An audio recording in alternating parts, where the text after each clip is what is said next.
Hello student, welcome to your new class. तो आज मैं आपके लिए लेके आया हूँ एटॉमिक स्ट्रक्चर का लेक्चर नंबर 12। ठीक है, तो लेक्चर नंबर 12 स्टार्ट करने से पहले बेटा हम क्या करते हैं, रिवीजन वाला पार्ट स्टार्ट करते हैं, जो कि हमारे लिए हर एक क्लास का इंपॉर्टेंट पार्ट होता है।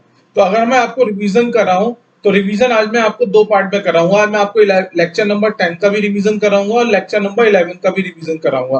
तो बेसिकली हमारा जो अभी टॉपिक चल रहा है, जो मेन टॉपिक है, उस मेन टॉपिक का नाम है application application of Bohr model, Bohr's atomic model. तो बोहर एटॉमिक मॉडल के हम एप्लीकेशन वाला पॉइंट क्या कर रहे हैं बेटा, रीड कर रहे हैं, स्टडी कर रहे हैं। ओके, तो हमने जैसे एप्लीकेशन में आपको पढ़ाया, सबसे पहले टाइम पीरियड। सबसे पहले हमने आपको क्या पढ़ाया, टाइम पीरियड। तो टाइम पीरियड में हमने क्या बोला, T is directly proportional to n cube divided by z square. फिर दूसरा हमने आपको पढ़ाया, दूसरा पॉइंट हमने आपको पढ़ाया frequency of electron, frequency of a electron. यहाँ पे हमने बोला जो फ्रीक्वेंसी ऑफ इलेक्ट्रॉन होती है that is directly proportional to z square divided by n cube. तो बेटा ये दो पॉइंट हमने आपको जो पढ़ाए थे, ये हमने पढ़ाए थे आपको लेक्चर नंबर 10 के अंदर। तो लेक्चर नंबर 10 में हमने अपना application of Bohr atomic model start किया था। फिर हमने आपको क्या पढ़ाया, हमने आपको पढ़ाया एब्जॉर्प्शन, और दूसरा हमने आपको क्या पढ़ाया, फिर इमिशन पढ़ाया। ठीक है, एब्जॉर्प्शन और इमिशन में आपको इतना समझ में आ गया, जो एनर्जी ऑफ फोटोन होती है दैट इज डायरेक्टली, या फिर आप कह सकते हो जो एनर्जी ऑफ फोटोन होती है that is exactly equal to the energy difference of those two orbit at which electron transition take place. तो यहाँ पे मैं लिख सकता हूँ कि एनर्जी ऑफ फोटोन है E is equal to h nu, it is directly equal to the energy difference between those two orbit at which electron transition take place. तो आप यहाँ लिख सकते हैं E higher minus E lower. ठीक है, तो ये हमने आपको पढ़ाया। फिर हमने आपको पढ़ाया वेवलेंथ ऑफ फोटोन। तो वेवलेंथ ऑफ फोटोन के अंदर हमारे पास जो फॉर्मूला आया था, फॉर्मूला क्या आया था, 1/λ is equal to RH 1/n lower square minus 1/n higher square into Z square. अगर मैं यहाँ पे RH की बात करता हूँ तो RH हमारे लिए क्या है, RH हमारे लिए रिडबर्ग कांस्टेंट है। कैसा कांस्टेंट है, रिडबर्ग कांस्टेंट। RH क्या है बेटा, रिडबर्ग कांस्टेंट। और मैंने आपको इसकी वैल्यू भी बताई थी, क्या बताई थी, 109700 सेंटीमीटर इनवर्स। और आपको याद क्या रखना है, आपको याद रखना है 1/RH is equal to 912 angstrom. आपको ये वैल्यू याद रखनी है। तो अगर हम बेटा यहाँ पे डिस्कशन की बात करेंगे तो ये पूरा का पूरा डिस्कशन, ये पूरा का पूरा डिस्कशन मैंने आपको कराया था लेक्चर नंबर 11 के अंदर। तो लेक्चर नंबर 11 में हम ये पूरा डिस्कशन कर चुके हैं। तो लेक्चर नंबर 10 में भी हमने क्या पढ़ा था, application of Bohr atomic model. और हमने लेक्चर नंबर 11 में भी, इसकी बात कर रहा हूं मैं, लेक्चर नंबर 11। तो लेक्चर नंबर 11 में भी हमने क्या पढ़ा था, एप्लीकेशन ऑफ बोहर मॉडल। ठीक है, ये है हमारे पास लेक्चर नंबर 11। तो आज बेटा जो हमारे पास लेक्चर नंबर 12 है, फटाफट आ जाओ लेक्चर नंबर 12 पे। तो लेक्चर नंबर 12 भी हमारा कैसा है, एप्लीकेशन ऑफ बोहर मॉडल के ऊपर है। आज इस लेक्चर नंबर 12 को मैं छोटा रखूंगा, इसका एक रीजन है जो मैं क्लास के बाद में बताऊंगा आपको। ठीक है, तो लेक्चर नंबर 12 में भी हम क्या पढ़ रहे हैं, application of Bohr atomic model. इसमें हमारे आज इसमें दो पॉइंट पढ़ना है, एक हमें पढ़ना है आयोनाइजेशन एनर्जी, और दूसरा हमें आज स्टडी करनी है सेपरेशन एनर्जी की। तो हम वन बाय वन करके स्टडी करते हैं। तो आज हम अपना स्टार्ट करते हैं आयोनाइजेशन, आयोनाइजेशन एनर्जी। तो आयोनाइजेशन एनर्जी को अगर मैं शॉर्ट में लिखूंगा तो मैं इसको लिखता हूं IE। तो सबसे पहले आप एक डेफिनेशन लिख लो। डेफिनेशन क्या है, पहले मैं बता देता हूं। आयोनाइजेशन एनर्जी क्या होती है, it is the amount of energy required, it is the amount of energy required to remove an electron from gaseous isolated and neutral atom from the ground state to the out of the atom. तो पहले मैं इसकी definition लिखता हूं, फिर आपको हिंदी में बताऊंगा, या फिर एक काम करो, एक बार हिंदी में सुन लो। हिंदी में इसकी डेफिनेशन क्या है, एक गैसियस आइसोलेटेड और न्यूट्रल एटम से इलेक्ट्रॉन को हमें क्या करना है, एटम के बाहर निकालना है। और इलेक्ट्रॉन कहाँ पे प्रेजेंट है, इलेक्ट्रॉन हमारा ग्राउंड स्टेट में प्रेजेंट है। तो डेफिनेशन क्या होगी, ionization energy is defined as the amount of, लिखो यहाँ पे, the amount of energy required, the amount of energy required to remove an electron from gaseous isolated and neutral atom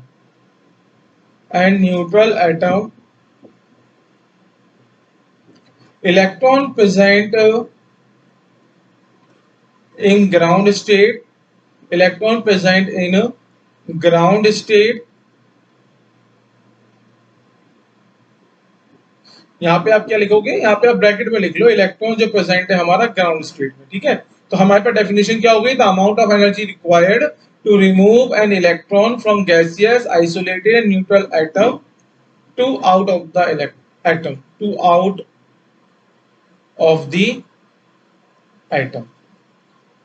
आपको क्या करना है बेटा, एक गैसियस आइसोलेटेड और न्यूट्रल एटम से एक ग्राउंड स्टेट में जो इलेक्ट्रॉन प्रेजेंट है उस ग्राउंड स्टेट वाले इलेक्ट्रॉन को एटम से बाहर निकालना।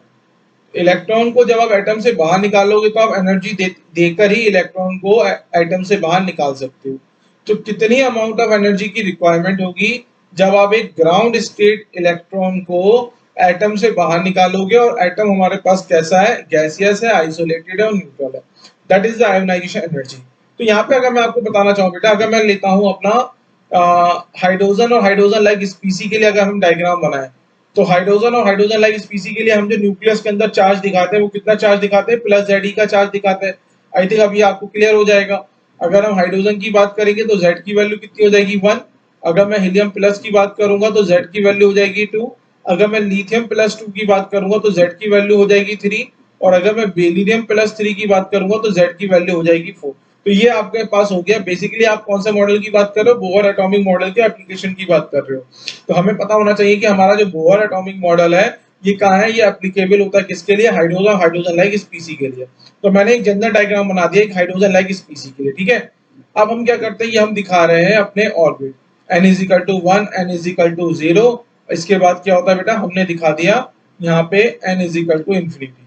सो this is n is equal to infinity, n is equal to 1, n is equal to 2, n is equal to 3। अगर मैं n इज इक्वल टू 1 की बात करूंगा तो हमें समझ में आता है कि n इज इक्वल टू 1 को ही हम क्या बोलते हैं, ग्राउंड स्टेट बोलते हैं। तो हम जो आयोनाइजेशन एनर्जी की बात कर रहे हैं उसमें हम क्या बोल रहे हैं, आपको क्या करना है, इलेक्ट्रॉन जो कि एक ग्राउंड स्टेट में प्रेजेंट था एटम की, उस इलेक्ट्रॉन को आपको कहां पे ले जाना है, उस इलेक्ट्रॉन को आपको एटम से बाहर ले जाना है। या फिर आप उस इलेक्ट्रॉन को कहां ले जाओगे बेटा, n is equal to infinity पे ले जाओगे। तो अगर मैं आपसे पूछूं तो इलेक्ट्रॉन क्या कर रहा है, इलेक्ट्रॉन क्या कर रहा है, जंप कर रहा है एक मिनिमम एनर्जी लेवल से हाईएस्ट एनर्जी लेवल पे, ठीक है। हमें पता है जब इलेक्ट्रॉन एटम से बाहर चला जाएगा बेटा तो उस इलेक्ट्रॉन को हम क्या बोलेंगे, फ्री इलेक्ट्रॉन बोलेंगे। और फ्री इलेक्ट्रॉन की अगर हम बात करेंगे तो फ्री इलेक्ट्रॉन की एनर्जी बेटा कितनी होती है, 0 होती है। तो जनरली हम इसको कैसे डील करेंगे, हम इसको डील करेंगे कि इलेक्ट्रॉन क्या करेगा, इलेक्ट्रॉन हमारा जंप करेगा। कहां से कहां जंप करेगा, electron jump from n is equal to 1 to n is equal to infinity. Electron क्या कर रहा है बेटा, हमारा जंप कर रहा है। और जंप वो कैसे कर रहा है, n इज इक्वल टू 1 से direct n is equal to infinity पे जंप कर रहा है, ठीक है। तो आयोनाइजेशन एनर्जी की जो डेफिनेशन हो गई, डेफिनेशन क्या हो गई, the amount of energy required to remove an electron present in ground state from gaseous isolated and neutral atom to out of the atom। अब एक बात बताओ, इलेक्ट्रॉन को जंप करना है n इज इक्वल टू 1 से लेके n is equal to infinity पे, तो इलेक्ट्रॉन क्या करेगा, इलेक्ट्रॉन एनर्जी को एब्सॉर्ब करेगा। और इलेक्ट्रॉन कहां से एनर्जी को एब्सॉर्ब करेगा, इलेक्ट्रॉन क्या करेगा बेटा, फोटोन की एनर्जी को एब्सॉर्ब करेगा। या फिर आप बोल सकते हो इलेक्ट्रॉन क्या करेगा, क्वांटम की एनर्जी को एब्सॉर्ब करेगा। अब ये इलेक्ट्रॉन था, ये इलेक्ट्रॉन क्या था, n इज इक्वल टू 1 में था। और जैसे ही इसके पास एक क्वांटम आया, और कितनी एनर्जी लेके क्वांटम आया, क्वांटम एनर्जी लेके आया E इंफिनिटी माइनस E1, इतनी एनर्जी लेके आया क्वांटम। तो इस एनर्जी को लेके इलेक्ट्रॉन ने क्या करा, एब्सॉर्ब करा। एनर्जी एब्सॉर्ब करते ही तुरंत इलेक्ट्रॉन कहां पे आ जाएगा, n is equal to infinity पे आ जाएगा, ठीक है। तो समझ में आ रहा है। तो आपको जब मैंने पढ़ाया था एब्सॉर्प्शन पढ़ाया, मैंने आपको इमिशन पढ़ाया, तो मैंने क्या वहां पे बोला, वहां पे हमने आपको एक चीज बताई, क्या इलेक्ट्रॉन क्या करता है, हर एक क्वांटम की एनर्जी को एब्सॉर्ब नहीं करता है। इलेक्ट्रॉन से उसी क्वांटम की एनर्जी को एब्सॉर्ब करेगा जिस क्वांटम की एनर्जी को एब्सॉर्ब करके वो अपने ऑर्बिट को या फिर अपने शेल को चेंज कर पाएगा। तो इलेक्ट्रॉन को अगर n इज इक्वल टू 1 से n is equal to infinity पे जाना है तो इलेक्ट्रॉन उसी क्वांटम की एनर्जी को एब्जॉर्ब करेगा जिस क्वांटम की एनर्जी क्या होगी, exactly equal to E infinity minus E L होगी। तो ये सब कुछ हम क्या कर चुके हैं बेटा, ये सब कुछ हम पढ़ चुके हैं किसमें, एब्जॉर्प्शन के अंदर। एब्जॉर्प्शन में यही तो होता है। तो अभी हमारे पास क्या आया, हमारे पास ये आया कि इलेक्ट्रॉन ने जिस क्वांटम को एब्जॉर्ब करा उस क्वांटम की एनर्जी कितनी थी बेटा, ई, जिसको मैं क्या लिख सकता हूँ, ई को मैं लिख सकता हूँ ई इन्फिनिटी माइनस ई वन। तो बेसिकली आपको वैसे ही पता है जो मैंने आपको फॉर्मूला पढ़ाया था, जब भी हम क्वांटम की एनर्जी की बात करेंगे तो क्वांटम की एनर्जी कितनी होती है, E higher minus E lower. अगर इलेक्ट्रॉन का जो ट्रांजिशन हो रहा है वो n is equal to one से n is equal to infinity पे हो रहा है तो हमें समझ में आ रहा है ई हायर कितना हो जाएगा बेटा, ई इन्फिनिटी। और अगर मैं बात करता हूँ किसकी, ई लोअर की बात करता हूँ तो ई लोअर कितना हो जाएगा हमारे लिए, ई वन। तो यही वैल्यू मैंने क्या करा है यहाँ पे पुट कर दिया, E is equal to E infinity minus E1। अब हमें पता है what is the value of E infinity। अगर कुछ बच्चों को समझ में नहीं भी आ रहा हो तो मैं यहाँ पे बताता हूँ E infinity के लिए n की वैल्यू कितनी है बेटा, इन्फिनिटी, और E1 के लिए n की वैल्यू कितनी होती है, 1। और आपने En का फॉर्मूला पढ़ा है, En is equal to minus 13.6 into z by n का whole square electron volt per atom. तो बेटा अगर आप यहाँ पे n की वैल्यू इन्फिनिटी पुट करते हो तो हमारे पास ई इंफिनिटी की वैल्यू कितनी हो जाएगी, 0। और अगर मैं n की वैल्यू को 1 पुट करता हूँ, n की वैल्यू को 1 पुट करता हूँ तो E1 की वैल्यू कितनी आ जाएगी बेटा, माइनस 13.6 जेड स्क्वायर। कितना आ जाएगा, माइनस 13.6 जेड स्क्वायर। तो ये वैल्यू को आप यहाँ पुट करो, so E is equal to minus of E1 that is equal to 13.6 z square electron volt per atom. तो ये क्या आ गया बेटा, ये जो E आया है ये E है क्या, ये E उस फोटोन की एनर्जी है जिस फोटोन की एनर्जी इलेक्ट्रॉन, जिस फोटोन से एनर्जी इलेक्ट्रॉन एब्जॉर्ब करेगा और एब्जॉर्ब करने के बाद वो n इज इक्वल टू 1 से n is equal to infinity पे मूव करेगा। या फिर आप बोल सकते हो E उस फोटोन की एनर्जी है जिस फोटोन की एनर्जी इलेक्ट्रॉन एब्जॉर्ब करके एटम से बाहर चला जाएगा। तो इसी एनर्जी को हम क्या बोलते हैं बेटा, इसी एनर्जी को हम बोलते हैं आयोनाइजेशन एनर्जी, IE। समझ में आया, what is the definition of ionization energy. Ionization की एनर्जी क्या है, amount of energy required to remove an electron out of the atom. Simple शब्दों में ये बोलूंगा मैं, the ionization energy is defined as the amount of energy required to remove an electron present in ground state to out of the atom. तो यहाँ पे हमने देखा अगर इलेक्ट्रॉन को हम ग्राउंड स्टेट से आउट ऑफ द एटम लेके जाना चाहते हैं तो इलेक्ट्रॉन क्या करेगा, एनर्जी को एब्जॉर्ब करेगा। इलेक्ट्रॉन एनर्जी को किस फॉर्म में एब्जॉर्ब करता है, ईएमआर की फॉर्म में। ईएमआर के पास क्या होता है, एक पार्टिकल नेचर होता है। इसका मतलब ईएमआर के अंदर क्या होगा, एनर्जी के छोटे छोटे पैकेट होंगे। एनर्जी के छोटे छोटे पैकेट को हम क्या बोलेंगे, क्वांटम बोलेंगे। अब जो क्वांटम इलेक्ट्रॉन पे स्ट्राइक करता है तो क्वांटम अपनी एनर्जी इलेक्ट्रॉन को दे देगा, क्योंकि इलेक्ट्रॉन क्वांटम से एनर्जी लेके n इज इक्वल टू 1 से n is equal to infinity पे जा रहा है। इसका मतलब उस क्वांटम की एनर्जी कितनी होगी, उस क्वांटम की एनर्जी होगी ई इंफिनिटी माइनस ई1। तो यहाँ पे हमने क्या बोला, ionization energy is equal to 13.6 z square electron volt per atom. ये हमारे पास क्या आ गया बेटा, ये हमारे पास फॉर्मूला आ गया किसका, आयोनाइजेशन एनर्जी का।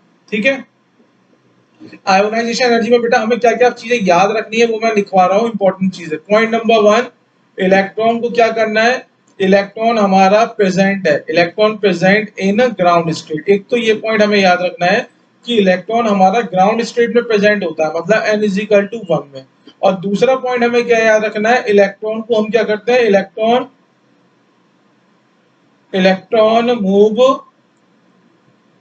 Move out of the atom, out of the atom. Electron क्या करता है, इलेक्ट्रॉन हमारे एटम से बाहर मूव करता है, that is the ionization energy. और इंपॉर्टेंट चीज, आयोनाइजेशन एनर्जी बेटा कैसी एनर्जी होती है, ये रिक्वायर्ड एनर्जी होती है। कैसी एनर्जी होती है, रिक्वायर्ड एनर्जी।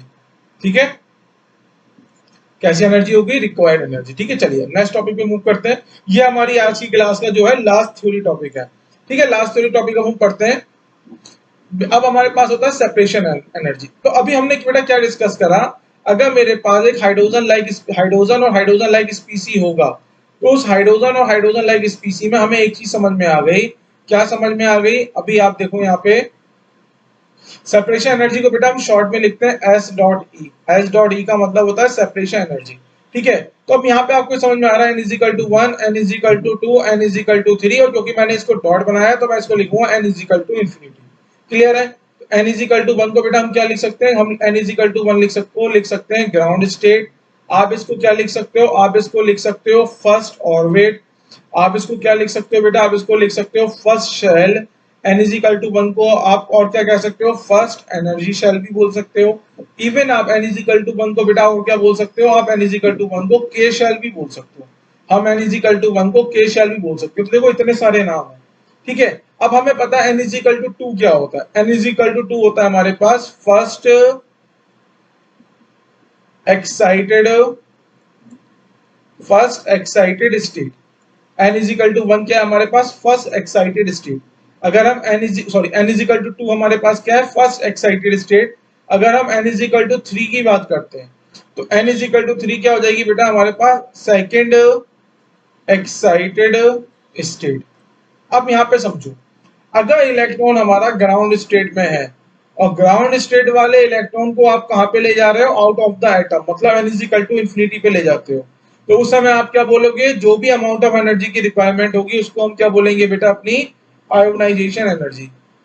क्या बोलते हैं हम इसको, आयोनाइजेशन एनर्जी, जिसको हम रिप्रेजेंट करते हैं IE से। फिर से सुन लो, अगर इलेक्ट्रॉन मेरा ग्राउंड स्टेट में है और ग्राउंड स्टेट वाले इलेक्ट्रॉन को मैं कहां पे लेके जा रहा हूँ, आउट ऑफ द एटम लेके जा रहा हूँ, तो जितनी अमाउंट ऑफ एनर्जी की रिक्वायरमेंट होगी उसको हम बोलते हैं आयोनाइजेशन एनर्जी। अब आगे देखते हैं हम, अगर सपोज करो बेटा, जरूर थोड़ी ना कि इलेक्ट्रॉन हमारा हमेशा ग्राउंड स्टेट में होगा, तो अब हम सेपरेशन एनर्जी हम क्यों डिफाइन कर रहे हैं।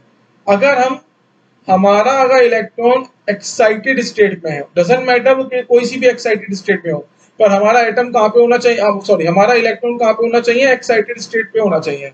सपोज करो मैंने यहाँ पे एक ऑर्बिट बनाया है, इस ऑर्बिट को मैं बोलता हूँ nth ऑर्बिट। क्या बोला मैंने इसको, nth ऑर्बिट। तो बेटा nth ऑर्बिट का नाम क्या हो जाएगा, nth शेल, nth और एनर्जी शेल, ठीक है। अगर आप इसे एक्साइटेड स्टेट के टर्म्स में लिखना चाहते हो तो आप nth ऑर्बिट को क्या लिख सकते हो, n-1 एक्साइटेड स्टेट, ऐसे भी लिख सकते हो। तो बेसिकली सेपरेशन एनर्जी हमने क्यों डिफाइन की है, अगर इलेक्ट्रॉन हमारा किसी भी एक्साइटेड स्टेट में हो, उस एक्साइटेड स्टेट से इलेक्ट्रॉन को हमें एटम के बाहर ले जाना है, तो जितनी अमाउंट ऑफ एनर्जी की रिक्वायरमेंट होगी उसी को हम बोलेंगे सेपरेशन एनर्जी। तो सेपरेशन एनर्जी की डेफिनेशन लिखवाता हूं तो क्लियर हो जाएगा। The amount of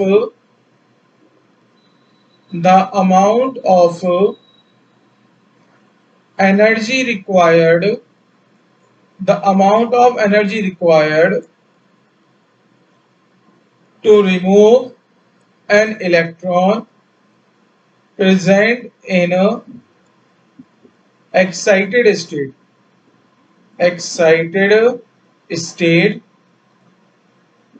to out of the atom। तो हमने क्या बोला, हमने ये बोला सेपरेशन एनर्जी हम कैसे डिफाइन करेंगे बेटा, the amount of energy required to remove an electron present in excited state to out of the atom। अगर आप इलेक्ट्रॉन को एक्साइटेड स्टेट से एटम के बाहर ले जाओगे तो जितनी अमाउंट ऑफ एनर्जी की रिक्वायरमेंट होगी उसी को हम बोलेंगे सेपरेशन एनर्जी, ठीक है। अब सपोज करो इलेक्ट्रॉन मेरा कहां पर है, फर्स्ट एक्साइटेड स्टेट के अंदर है। इलेक्ट्रॉन अगर हमारा फर्स्ट एक्साइटेड स्टेट के अंदर है, मतलब कौन से ऑर्बिट में है, सेकंड ऑर्बिट में। तो आप अगर सेकंड ऑर्बिट वाले इलेक्ट्रॉन को एटम के बाहर ले जाओगे, अमाउंट ऑफ एनर्जी को क्या बोलेंगे, सेपरेशन एनर्जी। अगर सपोज करिए इलेक्ट्रॉन मेरा कहां पर है, सेकंड एक्साइटेड स्टेट में। सेकंड एक्साइटेड स्टेट का मतलब इलेक्ट्रॉन कहां पर है, थर्ड ऑर्बिट में। अगर आप थर्ड ऑर्बिट वाले इलेक्ट्रॉन को एटम के बाहर निकालोगे तो जितनी अमाउंट ऑफ एनर्जी की रिक्वायरमेंट होगी उसको भी हम सेपरेशन एनर्जी बोलेंगे। तो हम यहाँ पे क्या करते हैं, कंसीडर कर लेते हैं कि हमारा इलेक्ट्रॉन कहां पर है बेटा, nth ऑर्बिट में। लेट कंसीडर, हम यहाँ पे क्या कर रहे हैं बेटा, कंसीडर कर रहे हैं। Late consider electron present in nth orbit. nth orbit, और जिनको समझ में नहीं आ रहा वैसे भी लिख सकते हैं। nth ऑर्बिट का मतलब क्या होता है बेटा, n-1 एक्साइटेड स्टेट। हम क्या कह रहे हैं कि हमारा जो इलेक्ट्रॉन है वो कहां पर है, nth ऑर्बिट के अंदर है या फिर n-1 एक्साइटेड स्टेट के अंदर है, ठीक है। अब अगर हम इलेक्ट्रॉन को एक nth ऑर्बिट से आउट ऑफ द एटम लेके जाएंगे तो जितनी अमाउंट ऑफ एनर्जी की रिक्वायरमेंट होगी उसी को हम बोलेंगे सेपरेशन एनर्जी। तो यहाँ पे हम लिख सकते हैं the separation energy is equal to energy of quantum that is equal to the energy of quantum हो गया। अगर मैं आपसे पूछूं कि इलेक्ट्रॉन का ट्रांजिशन कहां से कहां हो रहा है, तो आप बोलोगे इलेक्ट्रॉन का जो ट्रांजिशन है, किसकी बात चल रही है बेटा? इलेक्ट्रॉन के ट्रांजिशन की बात चल रही है। तो इलेक्ट्रॉन का जो ट्रांजिशन है वो कहां से हो रहा है? nth ऑर्बिट से इंफिनिटी तक हो रहा है। तो इसका मतलब जब इलेक्ट्रॉन को आप nth ऑर्बिट से इंफिनिटी तक लेके जाओगे तो आपको एक एनर्जी की रिक्वायरमेंट है। वो एनर्जी की सप्लाई कौन करेगा? उस एनर्जी की सप्लाई करेगा क्वांटम। और क्वांटम की जो एनर्जी होगी that is exactly equal to the energy difference of those two orbit between which transition of electron take place. तो इलेक्ट्रॉन का ट्रांजिशन बेटा कहां से कहां हो रहा है? एन से लेके इन्फिनिटी तक हो रहा है। तो आप यहाँ लिख सकते हो ई हायर माइनस ई लोअर, और ई हायर की वैल्यू बेटा कितनी हो जाएगी? ई इन्फिनिटी माइनस ई लोअर। ई लोअर की वैल्यू बेटा कितनी हो जाएगी? ई एन हो जाएगी। तो यहाँ पे हम लिख सकते हैं separation energy is equal to minus E of n. Separation energy क्या हो जाएगी बेटा? Minus E of n. आप चाहो तो यहाँ सफिक्स में सेपरेशन एनर्जी के भी नीचे क्या लगा दो? एन लगा दो। मतलब सेपरेशन एनर्जी की requirement when electron present in nth orbit. SEN का मतलब क्या है? SEN का मतलब है the amount of energy required when electron present in nth orbit.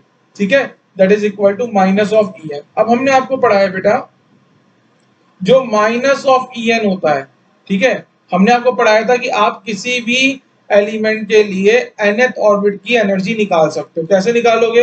EN is equal to, suppose करो मैंने एक जनरल एलिमेंट ले लिया x, तो मैं क्या बोलता हूँ एक जनरल एलिमेंट की अगर हम nth ऑर्बिट की क्या निकालें बेटा? एनर्जी निकालें। So that is equal to क्या होता है? Energy of hydrogen in nth orbit, energy of hydrogen in nth orbit into z square. तो हम यहाँ पे ये वैल्यू भी पुट कर सकते हैं। सिंपली हम इसको क्या लिख सकते हैं? सेपरेशन एनर्जी, मैं कलर चेंज कर देता हूँ, separation energy of nth orbit is equal to energy of nth orbit of hydrogen into z square। तो इस टर्म में भी हम इसको क्या कर सकते हैं बेटा? यूज कर सकते हैं, है ना। ध्यान रखना यहाँ पे एक माइनस का साइन है, मैं कलर चेंज करके लगा रहा हूँ, ये आ गया माइनस, क्योंकि यहाँ पे क्या है? माइनस। तो ये मैंने क्या दिखा दिया यहाँ पे? माइनस। ठीक है, अब इस पे किस तरीके क्वेश्चन आते हैं हमें वो समझने की जरूरत है। कैसे क्वेश्चन आएंगे देखो, अगर क्वेश्चन में वो आपको बोल दे for N element lithium plus 2, ठीक है, किसकी बात कर रहा है? लिथियम प्लस 2 की बात कर रहा है। Determine the separation energy, determine the separation energy when electron present in a first excited state। जब इलेक्ट्रॉन हमारा बेटा कौन सी एक्साइटेड स्टेट में है? इलेक्ट्रॉन हमारा फर्स्ट एक्साइटेड स्टेट में है। अब फर्स्ट एक्साइटेड स्टेट का मतलब आप बता सकते हो इलेक्ट्रॉन कहां पर है? n इज इक्वल टू 2 में है, और आप किसकी बात कर रहे हो? सेपरेशन एनर्जी की बात कर रहे हो। तो सेपरेशन एनर्जी में क्या करना है? इलेक्ट्रॉन को क्या निकालना है बेटा? आउट ऑफ द एटम निकालना है। तो इलेक्ट्रॉन का जो ट्रांजिशन होगा वो कहां से कहां होगा? 2 से इंफिनिटी तक होगा। यहाँ तक समझ में आ गया? अब हमने क्या बोला, जो सेपरेशन एनर्जी निकालेंगे, तो separation energy of lithium plus 2 when electron of lithium plus 2 present in second orbit of first excited state. तो SE2 क्या बता रहा है? SE2 बता रहा है the amount of energy required when electron present in second orbit is equal to E2 of hydrogen, minus आ जाएगा, minus E2 of hydrogen into z square. अगर मैं लिथियम की बात करूंगा बेटा, तो लिथियम के लिए z की वैल्यू कितनी होती है? लिथियम के लिए जो z की वैल्यू होगी वो z की वैल्यू कितनी हो जाएगी? 3 हो जाएगी। और हाइड्रोजन के लिए आपको पता है, अगर मैं E2 की वैल्यू फाइंड आउट करता हूँ हाइड्रोजन के लिए, तो ये वैल्यू कितनी होती है? मैंने आपको ये तो याद करवा दी है, माइनस 3.4 इलेक्ट्रॉन वोल्ट। तो अब यहाँ पे डायरेक्ट ये वैल्यू पुट करो, minus of 3.4 electron volt into 3 का स्क्वायर। तो 3 का स्क्वायर बेसिकली क्या होगा? 9। तो डेटा क्या आंसर क्या आ जाएगा हमारे पास? ये हो जाएगा प्लस 3.4 इंटू 9 इलेक्ट्रॉन वोल्ट। ठीक है, अब मैं एक चीज मैं और बताना चाह रहा हूँ, शायद मैंने आयोनाइजेशन एनर्जी में आपको नहीं बताया है। अच्छा, आयोनाइजेशन एनर्जी मैंने बता दिया आपको, कोई दिक्कत नहीं। ठीक है, तो बेटा ये हमारे पास है आज के सिर्फ थ्योरी के 2 टॉपिक मुझे पढ़ाने थे। एक पढ़ाना था आयोनाइजेशन एनर्जी, एक पढ़ाना था मुझे सेपरेशन एनर्जी। तो जो आयोनाइजेशन एनर्जी होती है उसमें हम ग्राउंड स्टेट के इलेक्ट्रॉन को एटम से बाहर निकालते हैं, और जो सेपरेशन एनर्जी होती है उसमें हम एक्साइटेड स्टेट के इलेक्ट्रॉन को एटम से बाहर निकालते हैं। ठीक है, ग्राउंड स्टेट के इलेक्ट्रॉन को आप एटम से बाहर निकालोगे, इसका मतलब ई लोअर की वैल्यू बेटा कितनी होगी, 1 होगी, E1 होगी। ये तो हो गया फिक्स। पर अगर आप एक एक्साइटेड स्टेट के इलेक्ट्रॉन को एटम से बाहर निकालोगे तो एक्साइटेड स्टेट बेटा कितनी हो सकती है, वो infinite. First excited state, second excited state, third excited state, fourth excited state. तो सेपरेशन एनर्जी बेटा क्या होती है, सेपरेशन एनर्जी किस पे डिपेंड करेगी, जैसे जैसे इलेक्ट्रॉन जिस जिस ऑर्बिट पे प्रेजेंट होगा, हर एक ऑर्बिट के लिए बेटा क्या होगा, सेपरेशन एनर्जी की वैल्यू क्या होगी, अलग अलग होगी। समझ में आ रहा है? अगर मैं किसी एक पर्टिकुलर एलिमेंट की बात करता हूं, अगर मैं किसी एक, यहाँ पे समझाता हूं मैं आपको, आई थिंक तब आपको समझ में आ जाएगा। मैं यहाँ पे समझा देता हूँ। देखो, एक हमने पढ़ा है आपको आयोनाइजेशन एनर्जी। अब हम किसी पर्टिकुलर एलिमेंट की बात कर रहे हैं, for a particular element, for a particular element, किसी बेटा पर्टिकुलर एलिमेंट की बात कर रहा हूं। तो अगर मैं किसी पर्टिकुलर एलिमेंट की बात कर रहा हूं तो हमें पता है आयोनाइजेशन एनर्जी का फॉर्मूला कितना है हमारे पास, 13.6 z square electron volt per atom. समझ में आ गया? अब यहाँ देखो, अगर हम किसी पर्टिकुलर एलिमेंट की बात कर रहे हैं बेटा, तो जेड हमारे लिए क्या हो जाएगा, जेड हमारे लिए क्या हो जाएगा, कांस्टेंट।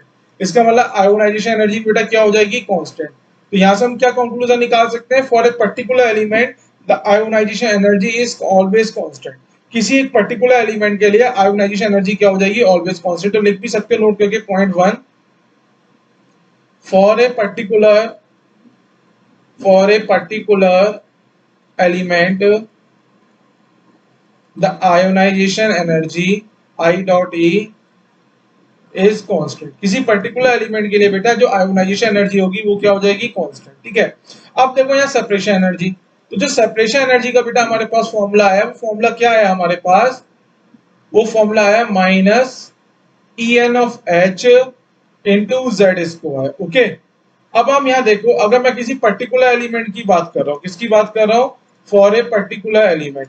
तो बेटा पर्टिकुलर एलिमेंट की अगर हम बात करेंगे तो क्या हो जाएगा, जेड तो कांस्टेंट हो जाएगा, जेड क्या हो जाएगा, जेड तो हो गया कांस्टेंट।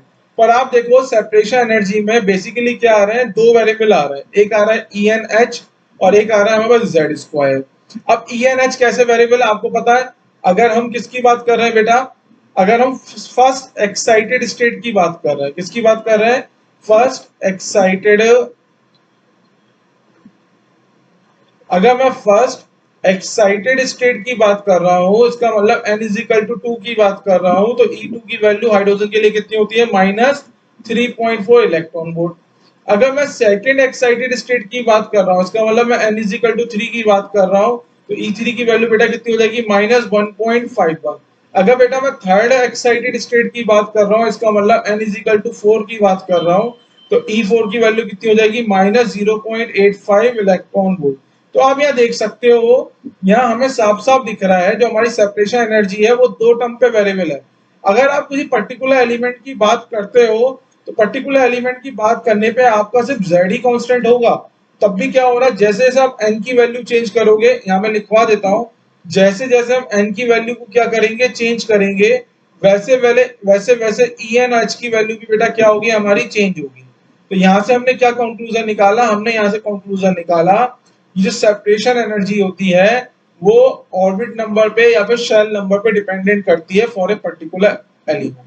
तो आप यहाँ पे कंक्लूजन में क्या लिखोगे, आप आगे लिख लेना यहीं पे, for a particular element, for a particular element, अगर मैं किसी पर्टिकुलर एलिमेंट की बात करूंगा, the separation energy S dot E, the separation energy depend upon the orbit number, depend upon the orbit number, और आप इसको क्या लिख सकते हो, शेल नंबर। तो अगर मैं किसी पर्टिकुलर एलिमेंट की बात करूंगा तो सेपरेशन एनर्जी हमारी क्या होगी, वो ऑर्बिट और शेल नंबर पे क्या करेगी, डिपेंड करेगी। ठीक है, चलिए कुछ क्वेश्चन करेंगे, उसके बाद हम इसमें आगे बढ़ेंगे। ठीक है, एक बार क्वेश्चन की रीड करो, मैं थोड़ा पानी पी लूं।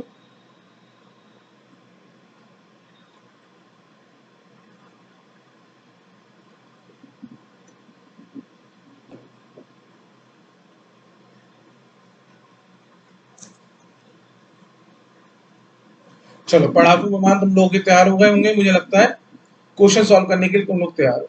तो क्वेश्चन है आपके पास, calculate the wavelength of photon required to excite the electron from L shell jump to third excited state of helium plus.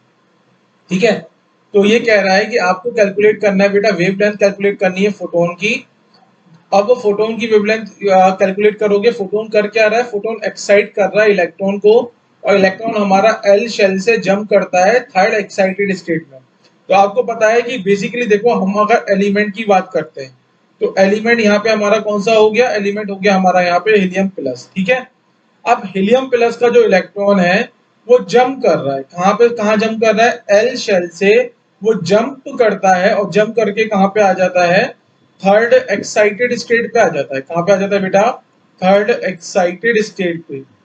अब आपको पता है what is L shell, L shell का मतलब है n इज इक्वल टू 2, और third excited state का मतलब हो गया n इज इक्वल टू 4। इसका मतलब अगर मैं इलेक्ट्रॉन के ट्रांजिशन की बात करता हूँ, तो इलेक्ट्रॉन का जो ट्रांजिशन हो रहा है वो ट्रांजिशन कहाँ पे हो रहा है, इलेक्ट्रॉन का ट्रांजिशन 2 से लेके 4 में हो रहा है। इसका मतलब अगर हम ई हायर की बात करेंगे तो ई हायर क्या हो जाएगा हमारे लिए, E4, और अगर मैं ई लोअर की बात करूंगा तो ई लोअर कितना हो जाएगा बेटा हमारे लिए, E2। आपको वेवलेंथ फाइंड आउट करनी है। हीलियम के लिए Z की वैल्यू आप सबको पता है, Z की वैल्यू कितनी होती है, 2 होती है। अब फॉर्मूले पे आ जाओ, 1 upon lambda is equal to RH 1 upon n lower का square minus 1 upon n higher का स्क्वायर इनटू Z स्क्वायर। अब देखो इलेक्ट्रॉन का जो ट्रांजिशन हो रहा है वो कहां से कहां हो रहा है, 2 से लेके 4 में हो रहा है, और 2 और 4 में कौन सा लोअर होगा ये तो बताने की जरूरत नहीं है ना आपको, कि 2 और 4 में लोअर क्या है। तो 2 और 4 में लोअर क्या हो गया बेटा, लोअर हो गया 2, और हायर क्या हो जाएगा 4। ठीक है, तो यहाँ पे देखो अगर मैं लिखूं तो n लोअर क्या हो जाएगा बेटा 2, और n हायर की जो वैल्यू होगी वो कितनी होगी हमारे लिए 4। तो वैल्यू यहाँ पे आप पुट करो कि 1 by lambda is equal to RH। RH की वैल्यू अभी हम पुट नहीं करेंगे, पहले हम इसको सॉल्व करेंगे। 1 अपॉन n लोअर का स्क्वायर मतलब 1 अपॉन 2 का square means 1 by 4, minus 1 upon n higher का स्क्वायर, हायर इज 4, हायर का स्क्वायर करेंगे तो ये आ जाएगा 16 into Z square. Z square का मतलब क्या हो गया बेटा, 2 का स्क्वायर। ओके, 2 का स्क्वायर कितना होता है 4, डायरेक्ट मैं लिख देता हूँ यहाँ पे 4। So 1 by lambda is equal to RH। यहाँ पे आप एलसीएम ले लो, तो एलसीएम लेने पे ये आ जाएगा आपके पास 3 बाई 16 इंटू 4, और यहाँ पे कैंसिल हो जाएगा 4 times, that is equal to 3 by 4 into RH। अब यहाँ देखो बेटा, अब लैम्डा की वैल्यू निकालो, तो लैम्डा की वैल्यू कितनी हो जाएगी 4 बाई 3 इंटू 1 बाई RH। और मैंने क्या बोला है आपको, 1 बाई RH की वैल्यू पता है कितनी होती है, 1 बाई RH की वैल्यू 912 एंगस्ट्रॉम। तो यहाँ पे आप पुट करो, तो lambda is equal to 4 by 3 into 912। तो आप सॉल्व करोगे तो 3 और 04 ये आ जाएगा आपके पास 1216 एंगस्ट्रॉम। डेटा देखो कितना सिंपल क्वेश्चन है, और मेरे ख्याल से ये क्वेश्चन जो है अगर मैं बताऊं तो नीट के पॉइंट ऑफ व्यू से ये क्वेश्चन कैसा है इंपॉर्टेंट, क्योंकि यहाँ पे देखो बहुत सारी इंफॉर्मेशन हो गई। पहली चीज, इस क्वेश्चन में अगर बात करेंगे तो आपको क्या क्या पता होना चाहिए, वेवलेंथ का फॉर्मूला पता होना चाहिए। ठीक है, दूसरा आपको क्या पता होना चाहिए बेटा, आपको पता होना चाहिए के शेल का मतलब क्या होता है, n इज इक्वल टू 2। आपको ये भी पता होना चाहिए कि जो थर्ड एक्साइटेड स्टेट होती है इसका मतलब n इज इक्वल टू 4। तो काफी चीजें आपको यहाँ पे बेसिक नॉलेज होनी चाहिए इस क्वेश्चन को सॉल्व करने के लिए। ठीक है, चलिए नेक्स्ट क्वेश्चन पे मूव करते हैं। आपसे क्वेश्चन में पूछा गया है calculate the ionization energy of lithium plus 2 और बेरिलियम प्लस 3। तो हमारे पास बेटा आयोनाइजेशन एनर्जी का फॉर्मूला क्या था, ionization energy is equal to 13.6 Z square electron volt per atom. ठीक है, इलेक्ट्रॉन वोल्ट पर एटम। तो आपको सबसे पहले किसके लिए निकालना है, हमें सबसे पहले निकालना है लिथियम प्लस 2 के लिए। तो लिथियम प्लस 2 की अगर हम बात करेंगे what is the value of Z, तो Z की वैल्यू लिथियम के लिए कितनी होती है बेटा 3। सो आयोनाइजेशन एनर्जी की वैल्यू कितना हो जाएगा 13.6 इंटू 3 का square electron volt per atom, या फिर आप इसको लिख सकते हो कितना 13.6 इंटू 9। एक बार इसकी मल्टीप्लाई कर दो, तो मल्टीप्लाई करने पे ये आ जाएगा 122.4 इलेक्ट्रॉन वोल्ट पर एटम। इसी तरीके से अगर मुझे आयोनाइजेशन एनर्जी कैलकुलेट करनी है बेटा बेरिलियम प्लस 3 की, मैं करके नहीं दिखाऊंगा, डायरेक्ट यहीं पे छोड़ दूंगा। तो बेरिलियम के लिए Z की वैल्यू 4 होती है। सो आयोनाइजेशन एनर्जी कितना हो जाएगा, आयोनाइजेशन एनर्जी हो जाएगा 13.6 into 4 square electron volt per atom. एक चीज ध्यान रखना, जो बोहर एटॉमिक मॉडल है या फिर जो एटॉमिक मॉडल है, इसमें हमने बोहर एटॉमिक मॉडल के अंदर एनर्जी निकाली, kinetic energy, potential energy, total energy, absorption, emission, ठीक है, एनर्जी ऑफ फोटोन, इसके बाद हमने क्या निकाला, आयोनाइजेशन एनर्जी, सेपरेशन एनर्जी। इन सब एनर्जी की यूनिट क्या होती है, इलेक्ट्रॉन वोल्ट पर एटम। ये इसको याद रखना, इन सब एनर्जी की यूनिट कितनी होगी, इलेक्ट्रॉन वोल्ट पर एटम। ठीक है, आई थिंक ये क्वेश्चन समझ में आ गया। अब देखो नेक्स्ट क्वेश्चन देखते हैं, question number 40। Calculate the ionization energy of hydrogen in kilojoule per mole. ठीक है, तो हमें तो पता है बेटा बहुत जल्दी, आयोनाइजेशन एनर्जी होती कितनी है, इसका फॉर्मूला होता है 13.6 into Z square electron volt per atom. ठीक है, तो अगर हम हाइड्रोजन एटम की बात करेंगे फॉर एच एटम, अगर हम हाइड्रोजन एटम की बात करेंगे तो हाइड्रोजन एटम के लिए जेड की वैल्यू कितनी होती है 1। अब हमारी आयोनाइजेशन एनर्जी कितनी होगी बेटा, आयोनाइजेशन एनर्जी होगी 13.6 electron volt per atom. Question में उसने हमसे क्या पूछा है, क्वेश्चन में उसने हमसे पूछा है किलो जूल पर मोल। अब आपको क्या करना है बेटा, इलेक्ट्रॉन वोल्ट को सबसे पहले जूल में कन्वर्ट कर दो। So 1 electron volt is equal to 1.6 into 10 की पावर ऑफ -19 जूल। तो मैंने क्या करा, सबसे पहले इलेक्ट्रॉन वोल्ट को जूल में कन्वर्ट करा, तो हमारी यूनिट कितनी आ जाएगी 13.6 इंटू 1.6 इंटू 10 की power of -19 joule per atom. यहां तक समझ में आ गया। इलेक्ट्रॉन वोल्ट को हमने क्या करा है, हमने अपने इलेक्ट्रॉन वोल्ट को कन्वर्ट कर दिया, किसके अंदर कन्वर्ट कर दिया, जूल के अंदर। आपसे आंसर किसमें पूछा गया है, आपसे आंसर पूछा गया है किलो जूल पर मोल में। तो आप जूल को किलो जूल में कन्वर्ट कर सकते हो, बिल्कुल कर सकते हो। आपको पता है कि 1 जूल इज इक्वल टू 10 की पावर ऑफ -3 किलो जूल। तो यहाँ पे हम क्या कर सकते हैं, हम यहाँ लिख सकते हैं कि आयोनाइजेशन एनर्जी अब हमारी कितनी हो जाएगी बेटा, 13.6 इंटू 1.6 इंटू 10 की पावर ऑफ -19 इंटू 10 की पावर ऑफ -3, और ये क्या बन जाएगा, ये बन जाएगा मेरे पास kilo joule per atom, kilo joule per atom बन जाएगा। ठीक है, अब आप याद करो, क्या याद करना है आपको बताता हूँ। जब मैंने आपको मोल कॉन्सेप्ट पढ़ाया था, क्या पढ़ाया था मैंने आपको, मोल कॉन्सेप्ट। तो मोल कॉन्सेप्ट के अंदर मैंने आपको एक फॉर्मूला पढ़ाया था, क्या पढ़ाया था कि number of mole is equal to unit particles, या फिर लिख सकते हैं हम total unit particles divided by Na। Divided by बेटा कितना होता है, Na होता है। क्लियर है। अब आप देखो, आपको क्या करना है बेटा, डिनोमिनेटर में अगर हम यूनिट देखेंगे तो हमारी यूनिट किस में आ रही है, किलो जूल पर एटम में आ रही है, एटम में आ रही है। तो आप यहाँ क्या लिख सकते हो, आप 1 एटम को 1 मोल में कन्वर्ट करना चाहते हो। आप करना क्या चाहते हो, 1 एटम को आप कन्वर्ट करना चाहते हो 1 मोल में। इसका मतलब जो टोटल यूनिट पार्टिकल है, वो टोटल यूनिट पार्टिकल कितने हो गए आपके पास, 1। इसका मतलब यहाँ पे मोल जो आएंगे, mole is equal to 1 upon Na। Na की वैल्यू बेटा हम यहाँ पे लिख दें डायरेक्ट, तो हम लिख सकते हैं Na की वैल्यू कितनी होती है 6.023 into 10 to the power of 23। तो यहाँ पे क्या आ जाएगा, 1 एटम को आप किस में कन्वर्ट कर सकते हो, 1 मोल में कन्वर्ट कर सकते हो। So 1 atom is equal to 1 by Na mole. यहाँ पे हम लिखना चाहे तो क्या लिख सकते हैं कि 1 atom is equal to 1 by 6.023 into 10 की पावर ऑफ 23 मोल। एक मोल के अंदर बेटा Na एटम होते हैं, तो 1 एटम के अंदर कितने मोल हो जाएंगे, 1 बाई Na मोल। इस तरीके से भी आप यूनिटरी मेथड भी लगा सकते हो, कैसे कि 1 mole is equal to Na atom. ठीक है, 1 मोल के अंदर बेटा क्या होंगे, Na एटम होंगे।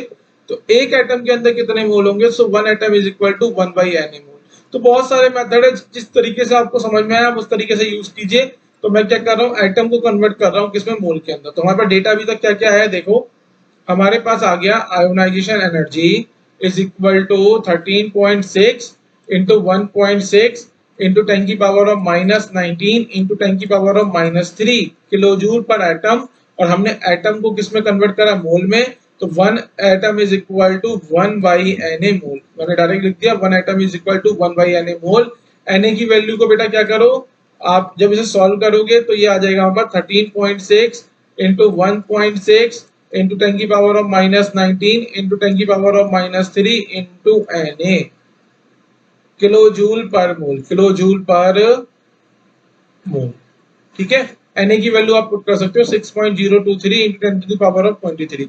इस क्वेश्चन को बनाने का मोटिव क्या था, इस क्वेश्चन को बनाने का मेरा सिर्फ एक ही मोटिव है, आपको यूनिट कन्वर्जन थोड़ा आना चाहिए। एक तो आपको ये याद होना चाहिए कि आपने जो आयोनाइजेशन एनर्जी निकाली है, आपने जो सेपरेशन एनर्जी फाइंड आउट की है, या आपने energy of nth orbit find out की है, वो सब एनर्जी हमारी किस यूनिट में होती है, इलेक्ट्रॉन वोल्ट पर एटम है। ये सब यूनिट हमारी इलेक्ट्रॉन वोल्ट पर एटम में होती है। ठीक है, तो आपको यूनिट का कन्वर्जन आना चाहिए, इसके लिए मैंने ये क्वेश्चन कराया। बोर्ड एग्जाम में आ सकता है, नीट और मेंस में क्वेश्चन नहीं आएगा, ठीक है, क्योंकि बहुत लेंथी क्वेश्चन हो जाता है, फिर कैलकुलेशन वाला पार्ट इंपॉर्टेंट हो जाता है। क्या तो इस क्वेश्चन की फिर जो ऑप्शन है, हम किसकी बात कर रहे हैं, हम बात कर रहे हैं इस क्वेश्चन के ऑप्शन की बात कर रहे हैं। क्या तो इस क्वेश्चन के ऑप्शन आपको दे दे एन ए के टर्म्स में, किसके टर्म्स में दे दे, एन ए के टर्म्स में, तो फिर ये क्वेश्चन इजी हो जाएगा। अदरवाइज इस टाइप के क्वेश्चन आने की प्रोबेबिलिटी कम है।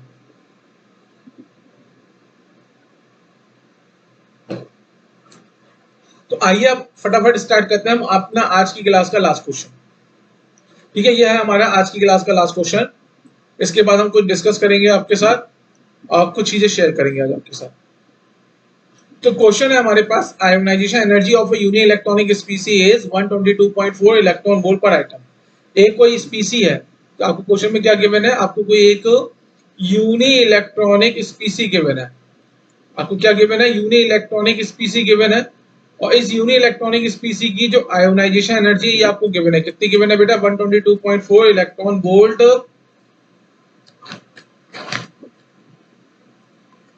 122.4 इलेक्ट्रॉन वोल्ट पर एटम, ये आपको क्वेश्चन में गिवन है। आपसे पूछा है calculator radius of third orbit. Third orbit का मतलब क्या हो गया बेटा, n is equal to 3। Third orbit की अगर हम बात करेंगे तो थर्ड ऑर्बिट का मतलब क्या हो जाएगा, थर्ड ऑर्बिट का मतलब हो जाएगा n इज इक्वल टू 3। तो आपने फॉर्मूला तो पढ़ा है, क्या पढ़ा आपने, R N is equal to 0.529 N square by Z का whole, N square by Z, और यहाँ पे क्या आ जाएगा बेटा, एंगस्ट्रॉम। ठीक है, अब आपको एन की वैल्यू पता है। अब आपको पता है कि आपको अगर इस आपको थर्ड ऑर्बिट की रेडियस निकालनी है, तो आपको हर एक चीज पता है, और एक चीज ऐसी है जो आपके लिए अननोन है, वो अननोन क्या है, जेड। आपको ये नहीं पता कि आपका जो ये यूनि इलेक्ट्रॉनिक स्पीसी है, ये यूनि इलेक्ट्रॉनिक स्पीसी कौन सा है, इसका एटॉमिक नंबर क्या है, एटॉमिक नंबर हमें नहीं पता। तो एटॉमिक नंबर फाइंड आउट करने के लिए क्वेश्चन में उसने आपको जुगाड़ कर दिया, क्या कर दिया, आपको आयोनाइजेशन एनर्जी दे दी। अब मैंने बेटा क्या बोला था, किसी भी स्पीसी की, किसी पर्टिकुलर स्पीसी की जो आयोनाइजेशन एनर्जी होती है वो क्या होती है, कांस्टेंट। हर एक स्पीसी की आयोनाइजेशन एनर्जी क्या होगी बेटा, कांस्टेंट होगी, ठीक है, वो वेरी नहीं करती है। तो आपको पता है कि ionization energy is also equal to 13.6 into Z square electron volt per atom, ये होता है।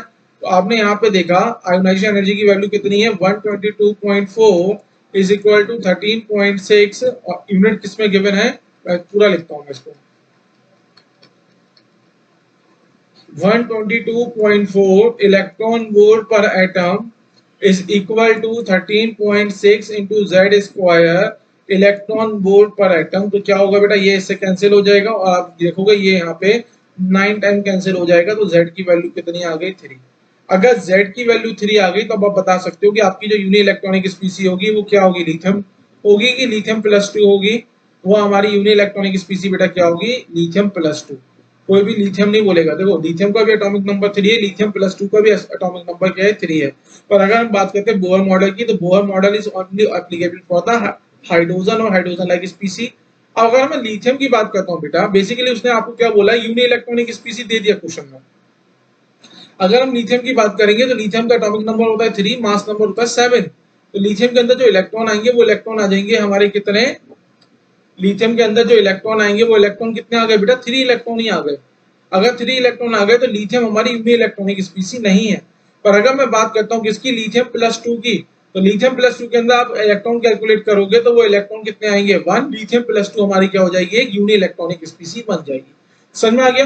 तो हो सकता था कि इस क्वेश्चन में आपसे ये भी पूछता है कि what is the find out the uni electronic species. तो वो यूनि इलेक्ट्रॉनिक स्पीसी आप कैसे फाइंड आउट करते, आप एटॉमिक नंबर कैलकुलेट कर लेते with the help of ionization energy given to you in the question, और जेड की वैल्यू देख के आपको आइडिया लग गया था कि फॉर द गिविंग 4 ऑप्शन किस ऑप्शन में हमारे जेड की वैल्यू मैच हो रही है। ठीक है, चलिए अब हमको क्वेश्चन में क्या निकालना था, हमें इस क्वेश्चन में तो आर एन निकालना है। आर एन का मतलब हमें R3 निकालना है। तो R3 की वैल्यू कितनी हो जाएगी, 0.529 इंटू एन का स्क्वायर। एन की वैल्यू कितनी है, 3 बेटा, 3 का स्क्वायर कितना होगा, 9 लिखो या फिर 3 स्क्वायर डी लिख लो। और z की वैल्यू कितनी आ गई, z की वैल्यू आ गई हमारे पास 3 एंगस्ट्रॉम।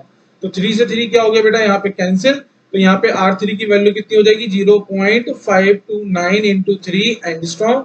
तो यहाँ पे आप क्या करो, यहाँ पे आप डायरेक्ट मल्टीप्लाई कर लो, R3 की वैल्यू कितनी आएगी,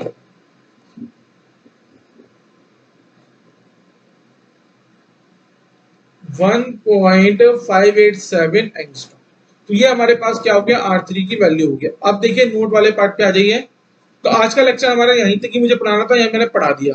तो बेटा आज देखो मैं फिर से कुछ चीज बता रहा हूँ, फिर से सुन लो जो मैं बताना चाह रहा हूँ। मैं आपको जो टॉपिक पढ़ा रहा हूँ वो मैं आपको पढ़ा रहा हूँ एप्लीकेशन ऑफ बोहर्ट्ज एटॉमिक मॉडल। मैं आपको जो पढ़ा रहा हूँ उस टॉपिक का नाम है एप्लीकेशन ऑफ बोहर्ट्ज एटॉमिक मॉडल। इसके अंदर मैंने आपको बेटा क्या पढ़ाया, मैंने आपको पढ़ाया टाइम पीरियड। मैंने आपको क्या पढ़ाया बेटा, टाइम पीरियड के साथ मैंने आपको पढ़ा दिया फ्रीक्वेंसी। ठीक है, फ्रीक्वेंसी ऑफ इलेक्ट्रॉन, ये दो चीजें मैंने आपको पढ़ा दी। ये मैंने आपको किसमें पढ़ाई, लेक्चर नंबर 10 के अंदर। फिर मैंने आपको क्या पढ़ाया बेटा, मैंने आपको पढ़ाया एब्जॉर्प्शन। एब्जॉर्प्शन के साथ मैंने आपको पढ़ाया इमिशन, और इमिशन के साथ मैंने आपको पढ़ाया wavelength of photon. Wavelength of photon, तो वेवलेंथ ऑफ फोटोन ये मैंने आपको, ये सब पॉइंट मैंने आपको जो पढ़ाए 3, 4 और 5, ये मैंने आपको पढ़ाए लेक्चर नंबर 11 में। ठीक है, फिर मैंने आपको पढ़ाया बेटा आयोनाइजेशन एनर्जी, और मैंने आपको पढ़ाया बेटा क्या, सेपरेशन एनर्जी। तो आयोनाइजेशन एनर्जी और सेपरेशन एनर्जी मैंने आज के लेक्चर में कवर किया है, दैट इज लेक्चर नंबर 12। अब जो हमारे पास last application of Bohr atomic model है वो है हमारे लिए line spectrum of hydrogen. Line spectrum of hydrogen, line spectrum of hydrogen, ये हमारे पास क्या है बेटा, लास्ट है। ये हमारे पास क्या है, लास्ट एप्लीकेशन है, last application of Bohr's model. ये हमारे पास बोहर्स मॉडल का लास्ट एप्लीकेशन है, जिसको मैं कवर करने वाला हूं अपना लेक्चर नंबर 13 में। इसको मैं आज के लेक्चर में क्यों नहीं पढ़ा रहा हूं, क्योंकि अब मैं इसकी इंपॉर्टेंस बताता हूं। दिस इज मोस्ट इंपॉर्टेंट, किस किस एग्जाम के पॉइंट ऑफ व्यू से, नीट के लिए तो ये बहुत इंपॉर्टेंट है, क्योंकि आपने देखा होगा, अगर नहीं देखा होगा तो आगे देखोगे कि आपको कुछ क्वेश्चन देखते हैं, लाइमन, बार्मर, पास्चन, ब्रैकेट, फुंड। ठीक है, कुछ स्पेक्ट्रल लाइंस होती हैं, नंबर ऑफ स्पेक्ट्रल लाइंस होती हैं। ठीक है, अल्फा लाइन, बीटा लाइन, तो ये जो पूरा का पूरा पार्ट है ये हमारा लाइन स्पेक्ट्रम ऑफ हाइड्रोजन पे ही आता है। ठीक है, तो लाइन स्पेक्ट्रम ऑफ हाइड्रोजन जो है वो हमारा एप्लीकेशन है बोहर मॉडल का, जिसको अगर इंपॉर्टेंस बताएंगे तो मेंस के लिए और नीट के लिए ये टॉपिक बहुत ज्यादा इंपॉर्टेंट है। इसलिए मैं इस टॉपिक को एक न्यू क्लास में एक फ्रेश एनर्जी के साथ स्टार्ट करूंगा। मेरे भी लिए भी फ्रेश एनर्जी, और आपके लिए भी क्या हो जाएगा बेटा, फ्रेश एनर्जी। तो आपकी जो लेक्चर नंबर 13 है वो लेक्चर नंबर 13 मान के चलो मोस्ट इंपॉर्टेंट है। अगर एटॉमिक स्ट्रक्चर का आपने लेक्चर नंबर 13 नहीं देखा है, इसका मतलब फिर अब आपने एटॉमिक स्ट्रक्चर की जो आत्मा थी उस आत्मा को आपने मार डाला। तो इस आत्मा को जिंदा बचाने के लिए बेटा एटॉमिक स्ट्रक्चर का लेक्चर नंबर 13 जरूर देखिएगा। ठीक है, चलिए अब मैं क्या कर रहा हूँ, कुछ चीजें आपको बता रहा हूँ। कुछ टाइम पहले हमने ये डिस्कस किया था। ठीक है, हम कौन कौन से टॉपिक कवर करेंगे, मैं एक सीके यूनिट के इंट्रोडक्शन का मैं जो टॉपिक लेके आया था उसमें मैं अब आपको क्या क्या बताने वाला था। मैंने कहा था ये टॉपिक मैं कवर करूंगा। तो इस स्लाइड पे जितने भी टॉपिक लिखे हैं, data atomic theory, Faraday cathode ray tube, characteristic of cathode ray, anode ray, specific charge, Thomson atomic model, Rutherford model और Rutherford experiment, wave characteristics, Maxwell theory of EMR, ये सब कवर हो गया। अब यहाँ पे देखो बेटा, मैंने आपको इलेक्ट्रोमैग्नेटिक स्पेक्ट्रम ये बता दिया, ईएमआर स्पेक्ट्रम पढ़ा दिया, जिसमें मैंने आपको गामा रेस पढ़ाई, एक्स रेस पढ़ाई, फिर मैंने आपको पढ़ाया यूवी होता है, विजिबल होता है, इंफ्रारेड होता है, माइक्रोवेव होती है, रेडियो वेव होती है, लॉन्ग रेडियो वेव होती है। विजिबल के अंदर क्या होता है, वेवगाइड होता है। वेवलेंथ का इंक्रीजिंग ऑर्डर और फ्रीक्वेंसी के डिक्रीजिंग ऑर्डर में हम ईएमआर को अरेंज कर रहे थे। तो मैं आपको ईएमआर स्पेक्ट्रम भी पढ़ा चुका हूँ। प्लांक क्वांटम थ्योरी में आपको पढ़ा चुका बिल्कुल डिटेल से। फोटो इलेक्ट्रिक इफेक्ट बिल्कुल डिटेल से मैं आपको पढ़ा चुका हूँ। बोहर मॉडल की अगर हम बात करेंगे तो बोहर मॉडल के अंदर हमने अभी तक क्या क्या पढ़ा है। बोहर मॉडल के अंदर हमने बोहर के 6 पोस्टुलेट्स पढ़े बोहर एटॉमिक मॉडल के। उसके बाद हमने डेरिवेशन करे, radius of nth orbit, velocity in of electron in nth orbit, energy of electron in nth orbit. तो हमने क्या करें बेटा, हमने ये 3 डेरिवेशन किए हैं। उसके बाद हम application of Bohr atomic model पे आ गए। एप्लीकेशन वाले पार्ट में हमने क्या कवर किया, time period, frequency, absorption, emission, wavelength of photon, ionization energy और सेपरेशन एनर्जी, ये हम कवर कर चुके हैं। तो अब जो हमारी नेक्स्ट क्लास में है, वो नेक्स्ट क्लास में मैं आपको क्या पढ़ाने वाला हूँ, हाइड्रोजन लाइक स्पेक्ट्रम।